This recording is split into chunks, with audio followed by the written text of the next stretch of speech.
How was he holding the knife and all that stuff? I couldn't You know, see. it wasn't very clear for me either.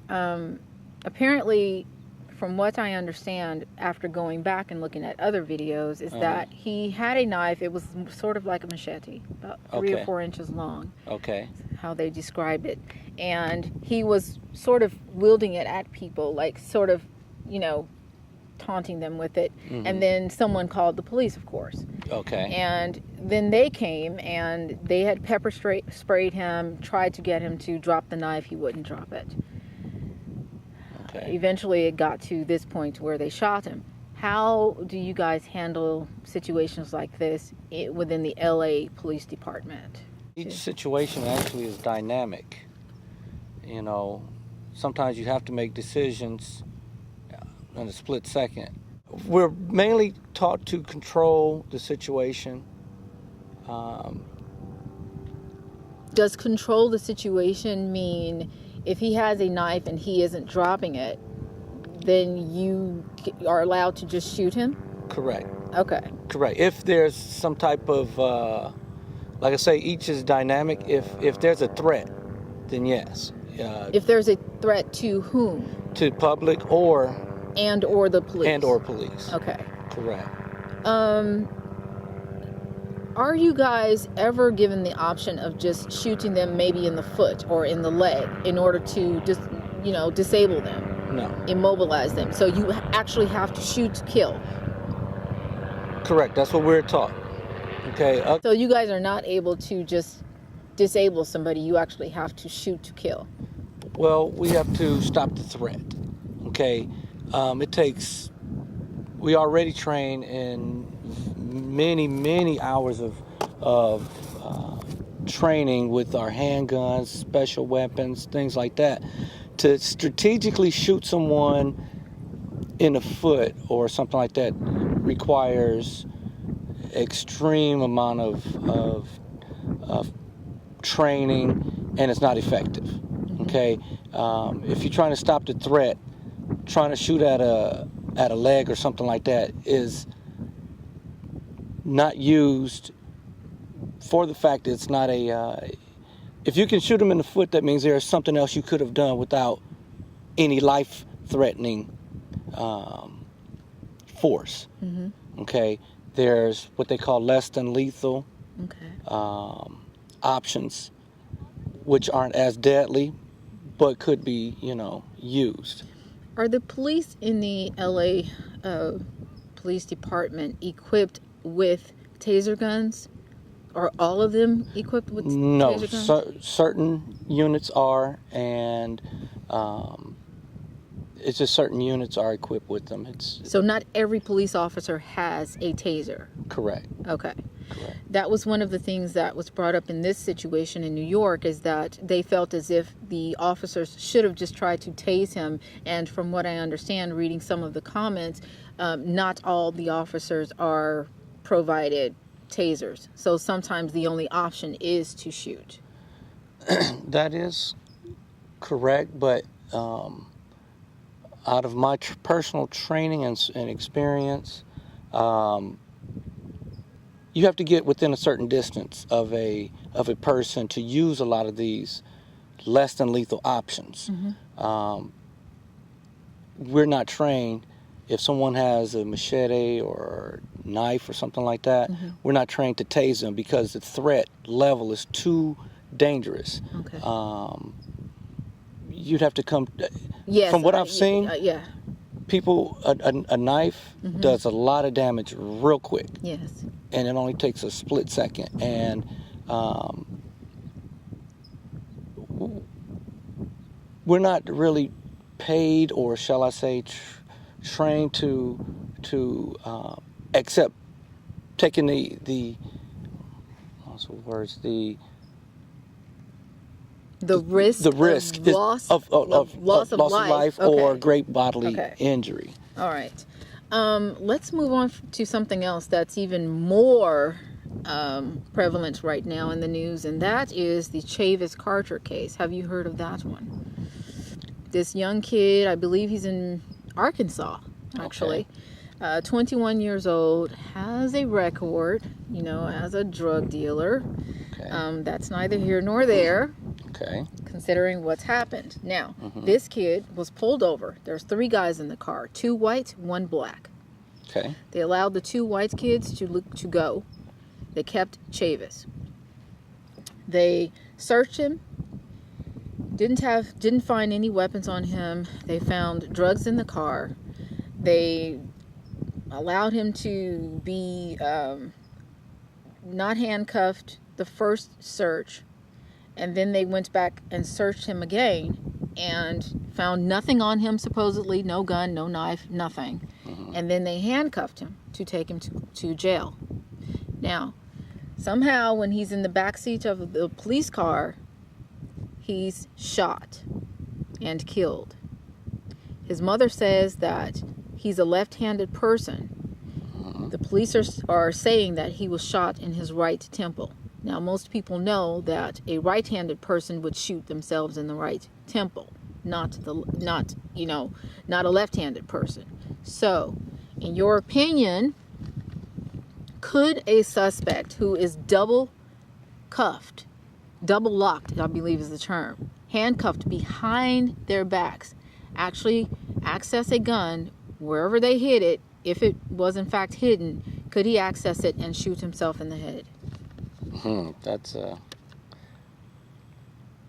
That's not enough facts, but just to answer about that particular situation. Yes. But just given the bare minimum of what you've given me, that doesn't sound in line. It's something's missing out of that whole scenario. Mm-hmm. Can you explain to us what does it mean to be handcuffed, double locked? Like, what does double locked mean? Okay, double lock, basically when you're being handcuffed, it stops the cuffs from going any further. It can't move tighter. Normally if you don't double lock them, the cuffs are locked when it initially goes on someone, but the more they move around, they hit up and bump up against something, the Mm-hmm. locks, the can become more tighter actually. Oh, I see. And it's Okay. actually to protect the person that's being restrained. Okay. However, it also doesn't allow someone to easily unlock it as well. Can a cop search your car and person if they only pulled you over for driving suspiciously? Which is what the officers claim is the reason for stopping the car Chavis Carter was in. Once again, each case by case scenario. There's a limited amount of investigations that you can do.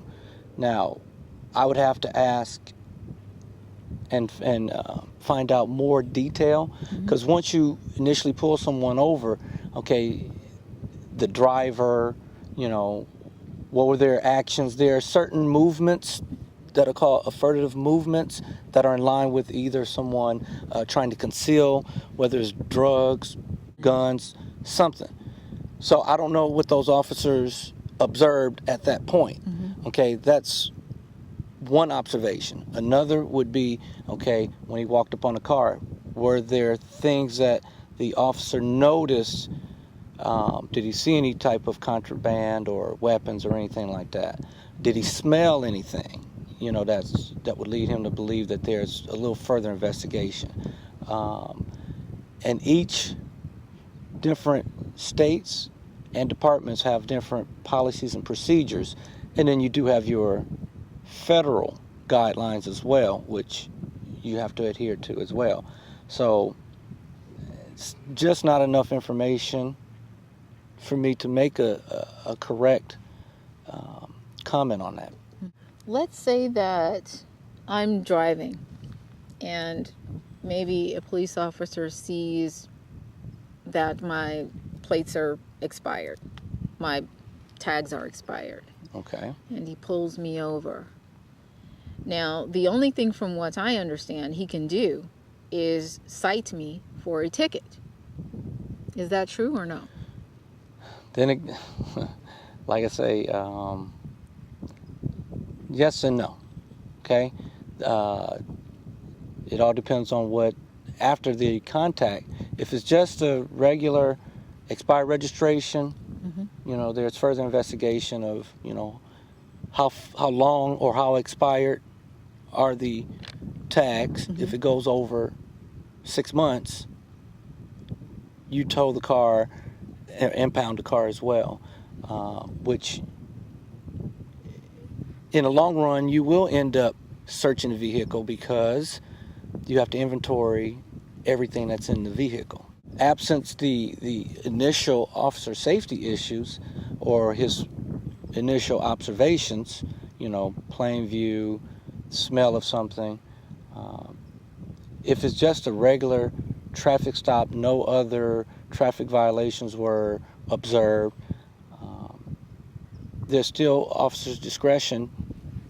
If they feel for officer safety reasons, they could place them temporarily in their patrol car, but not actually be arrested at that time, pending further investigation. Have you ever searched a suspect and missed something on them, like a knife or a gun? I haven't personally, no. Okay. Is it possible that could happen, that an officer would actually search a person twice and still miss something as obvious as a gun or a knife? Honestly, yes, it has happened. You have that human error, the human factor. I can personally say from personal experience that a lot of drugs have been missed due to the nature of the feel of the contents, the packaging. And I've had someone, it's a term called keister, which means that they hide it in their rectum. After I've done a full search, take them to the jail, the jailer goes through their search as well. That's why there's several searches. But would you agree or not that it's much easier to hide drugs like marijuana or even crack than it would be to hide a gun or a knife, even in your keister? That is correct because of the bulkiness.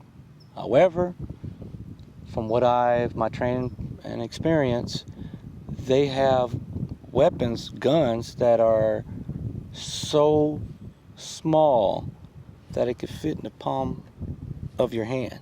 Yeah. Literally, a one-shotter. Okay. There's other dangerous weapons that are masked to be regular items, such as belt buckles are very popular now to be hidden, and they're actually dangerous weapons. Necklaces. There's things that it's a lot of bad stuff out there, put it that way. But just a regular handgun doesn't always happen, but yes, it does happen. If there's multiple suspects, you just want to do what they call a quick precursor search, which means that you're patting down for weapons kind of in a general sense of where most people would place weapons. Sometimes there's places on your body that people can conceal weapons that aren't always initially searched on what they call a precursor search. Okay. Generally speaking, do you think that officers are quick to shoot? No. I would like to think that as time goes on that the departments various departments from LA to New York, all police agencies should or has been trying to deal with the public in a better sense by placing a lot of policies in place to try to cut down on a lot of that. But I do know that they, on the upper division management, they are putting in place a lot more training, a lot more tactics than what has been used in the past. Is that to sort of cut down on so many officer-involved shootings? Yes, and everything. So then that's acknowledging the problem. That's acknowledging that there is a problem.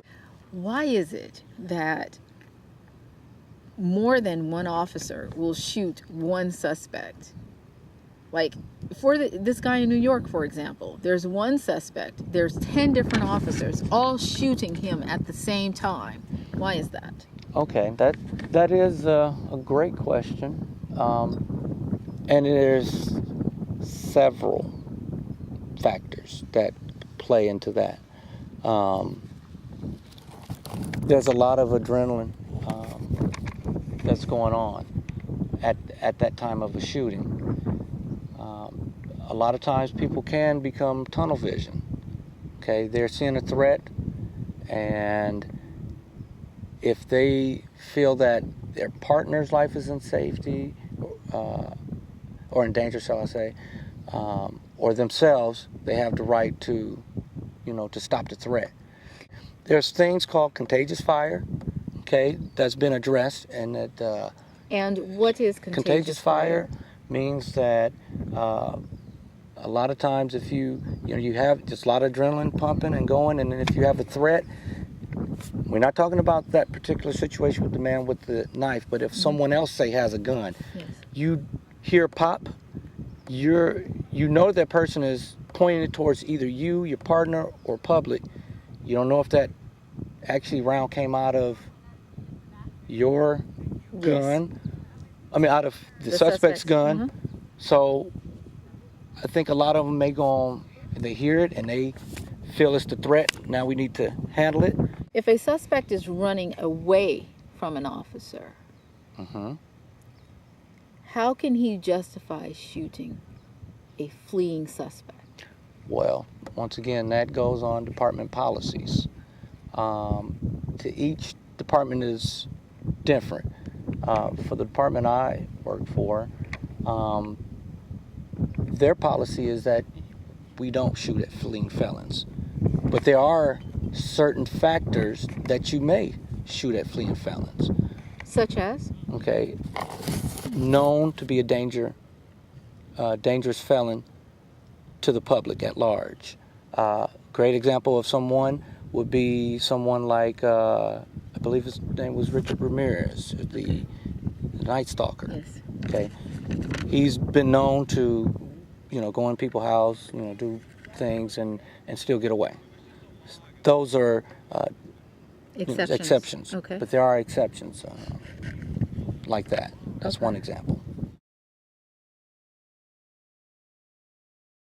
Let's say you see two male blacks, okay, walking down the street, and civilian sees them, two male blacks, don't think much of it.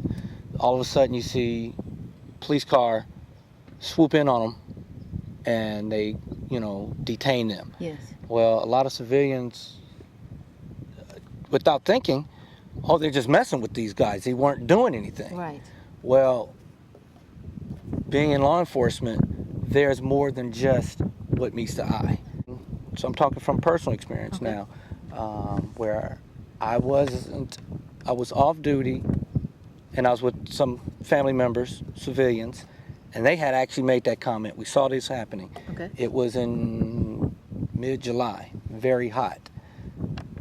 They say, they just messed with them. They weren't doing anything. Correct, they weren't doing anything at that particular moment, but what I observed was these two male blacks had heavy jackets on, and that's not common, or it just looks out of place. Right. Big, heavy jackets, and I think it was 80, 90, 89, 90 something degrees. Okay.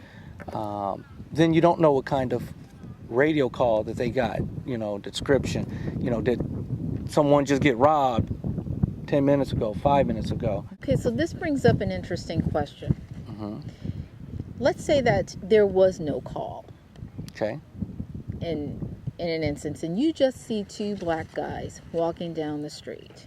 Okay. And they have on heavy jackets, and it's extremely hot outside.